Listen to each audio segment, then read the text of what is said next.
for few is development unjust, development for all is development just. I am Soumya from International Institute of Sustainable Development Goals and Public Policy Research. Today I will be presenting a presentation on a policy that is specifically made for the development of women who are living in rural areas. So let me give you a glimpse about how this video will be working. It will be working in three themes. The first theme, I will be explaining you the difference between voluntary organization and non-governmental organization. In the second theme, I will be telling you about a non-governmental organization that is specially made for the women who are residing in rural areas. Thirdly, I will be giving the solutions to the existing problem. So let's hop on to the first theme. The first theme is about the difference. Even though they look alike, they work alike, but there is a lot of difference between them. A non-governmental organization and a voluntary organization. In both the cases, people come out of their will because they have the same goals and visions. But in reality, they are a lot different from one each other. For example, I wish to give a donation to a non-governmental organization. I do not have to pay income tax. Why is it so? Because of the Income Tax Act of 1961, Section 80G and Section 10, 11, 12, 13 will help me to be exempted from that, which same will not be noticed in a voluntary organization. Moving on, the second difference between them lies in the decision-making time. The decision-making time in a non-governmental organization proves to be shorter than the voluntary organization because of the hierarchical order. The better the hierarchy, the stronger the hierarchy, not in the power division but in the form of decision-making, will create a much more smoother functioning. Moving further, the third difference between them is their goals and visions. Their goals and visions are different because of voluntary organizations' goals and visions work according to the people who are within it, which is very lucid in nature. But in the case of a non-governmental organization, their goals and visions are very stringent, they are very strict, they act according to the government policies that have already been made in the past and their implementations of it on the ground level working. The next point is code of conduct. The code of conduct is again very different amongst these both of two. Voluntary organization works in much more of an informal way, non-governmental organization whereas does not. Besides this, now let's try to understand which organization would be better. A non-governmental organization would be better in the terms of finance, because in the end a finance is the most crucial part, besides the decision making also plays a very major role. Now let's try to hop on to the theme 2. The theme 2 is about the non-governmental organization. Now, let me explain you what type of a non-governmental organization we have made for the women. The non-governmental organization structure would be strictly democratic. Democratic means that it will be by the people and it will be for the people. They will be ruling themselves, they will be making rules according to themselves. Besides this, let's try to understand the basic 5 objectives of it. The first objective would be finance and the capital flow. The capital flow will be coming through donations or through angel investors. The second point would be on the basis of spot and stop, where we will be locating the social evils and we will be having a proper diplomatic discussion between both the parties and try to understand both of the views and try to come on a common ground rather than acting in a regressive way or a progressive way or an aggressive way, but finding out a diplomatic way to come to a solution where the freedom is bargained from the other side. Thirdly, we will be focusing on the Education Barefoot. The Education Barefoot is a program which has already been used by a lot of non-governmental organizations and we will be using it in this as well. In this school, you do not need a degree to prove your talent, you just need to have talent to prove yourself. If you have talent, we will be ensuring you that we will be utilizing that talent and commercializing it as well, so you will be able to procure some money out of it. In this, the teachers can be from the village only, where they can teach stitching, they can teach anything whatsoever, and we will also be promoting the sports at the same time, where we will be training them about sports, about their health and etc. on a greater level, so we can empower them education wise. The fourth point would be the technology. The technology can be divided into these 2 aspects. The first aspect, with the help of the government, that can be done is to create cyber cafes in these areas where again the internet connectivity might comes into a question. That is why we are referring the government's role on a very high key role. So in these cases, we will be establishing cyber cafes to help them understand technology and bridging those gaps. Besides this, the second point would be as simple as creating sites for them for their traditional handloom and commercializing them on a greater level of extent, even in the urban areas, for a better. In the next point, we will be focusing about sex health education and family planning. Due to lack of both of it, there are a lot of cases where women face a lot of health issues and even leads to death, such as maternal mortality rate being very high in such cases. So to lower it down, we'll ensure that both of these education are provided equally and in a very just manner to all of the genders. So these things can be taken care of. After that, let's try to understand the approach that our non-governmental organization will be using to understand the society as in a whole. First, your non-governmental organization will be democratic in nature, where it literally means that it will be by the people for the people, and they will be making rules for them, and then their rules will be governing them. Besides this, now let's try to understand this approach. The approach is an ideal type, the Weberian approach made by Max Weber. In this approach, if I have to explain it in a very basic way, if I ask you to close your eyes and think about this person that I'm going to tell you about, a person who cleans the house, a person who cooks at house regularly, a person who stitches, a person who washes clothes. All these things would only lead us to one gender. And why is it so? Because even though we do not have any pre-knowledge of all these things happening only to one gender, we do not have any explanations whatsoever. But besides this, we still have a type in our head and we still only think of one gender. It's because of the pre-knowledge that we do not have, but we have some ideas in our head.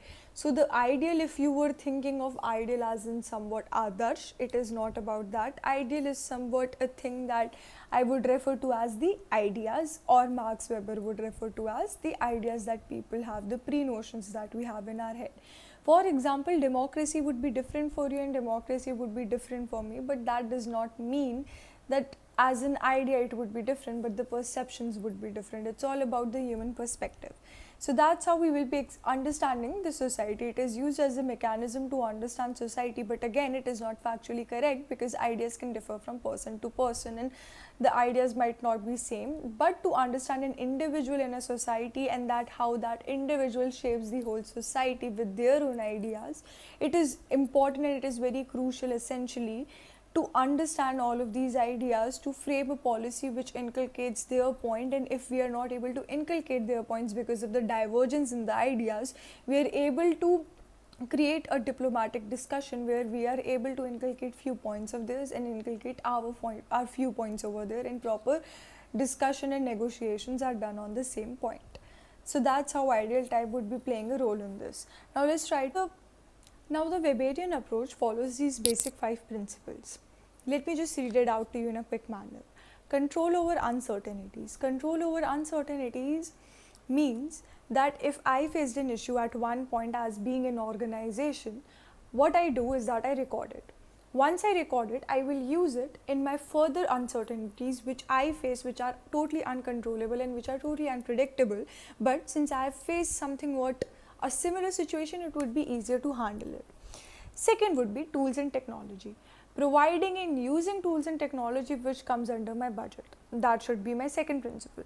My third principle should be predictability. Predicting those things which are predictable in nature, such as what type of money would I be needing, what type of a competition that I would be facing. For example, I pick up these traditional handlooms and I ask these people, let's commercialize it, let's send it to the urban areas, we will be able to get so much money and we would be able to support you on a great level.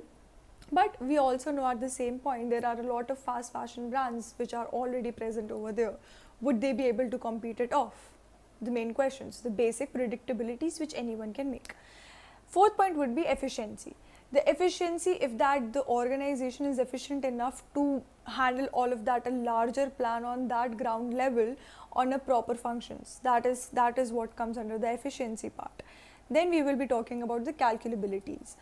Calculating again your risk factors, your potential good factors, your risk factors, calculability is all about that. Moving further, we will be talking about the affection and traditional actions, in which we will be encountering those traditional actions which are portrayed in this theory as somewhat an irrational thing where a rationality cannot be seen, but a rationality in those arguments of them being somewhat constraining in some cases can be explained at the same time. So understanding all these issues and understanding all the traditional aspect on another level and not treating them as an issue that needs to be solved, but treating them as a point of view that we need to inculcate and to introduce a bargain between the powers of both sides and trying to create a friendly environment so no backlash is noted from any sides. Then we will be focusing on trust building. Trust building can be done in 3 ways. First is characteristic based trust building or the character based trust building. In this, we need to put forth a person who is very charismatic, who is very easy to listen to, who is very easy to connect to, who is easily able to understand, and who is easily able to convey their messages to the people. We will be needing a face like that. Secondly is your institutionally legally based trust, which means that your non-governmental organization needs to be legally binded with the government, that it can be trusted at the same time. It is not just some random organization that we saw online. Third point is process based. Process based is all about the services that you will be providing them for free for getting their trust in return. Now let's talk about beneficiary management. The beneficiary would be those people who have invested in this non-governmental organization from the very starting.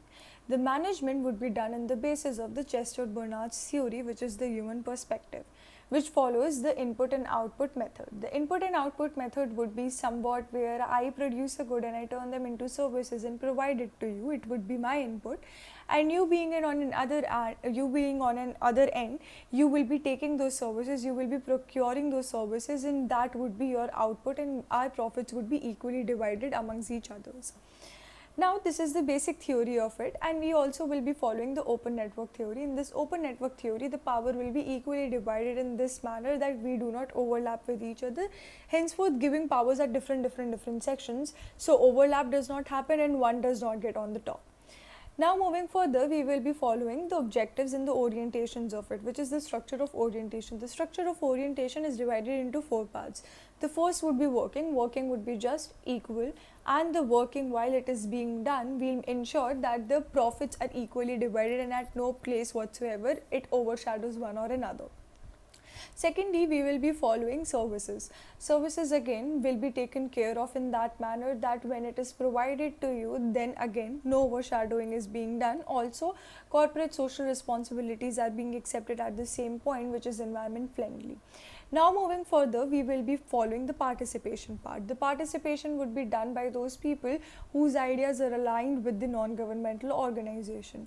Then we will be having empowering. Since we are focusing only on one gender and we are acting in an affirmative action way, only one gender will be empowered on that level of extent that it is able to acquire the power that they deserve. After that, we will be focusing on the source of funding. As I have been reiterating in this whole video that how it will be through funds and how we might commercialize the ideas and sell them into market. Besides this, in the cases of our donors, we'll make sure that we are creating a contact book which is highly legalized and also private and not being circulated in a informal manner to the other people and not even in the formal manner whatsoever. Now moving further, let's focus on the membership.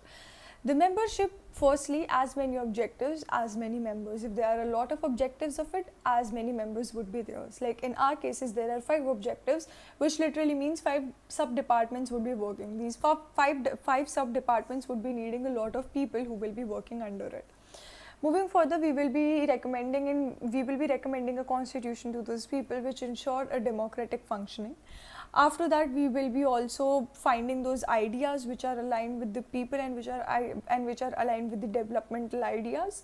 Then we will be talking about volunteerism and how the essence of volunteerism shall never leave. That means that whenever you can join is the time wherever you can leave as well.